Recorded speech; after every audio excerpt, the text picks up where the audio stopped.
Audi e-tron. So if I just turn the car off,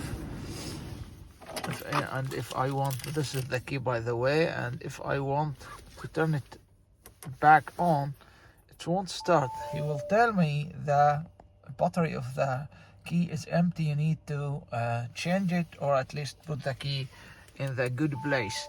So the good place, it's not here. The good place, it's not here. The good place, it's here. As you see, you need to put the key here. Okay, and then of course try to start it. You will hear that it's the same sound when you are trying to turn it on, but finally if you try maybe twice, then it will be ready to go.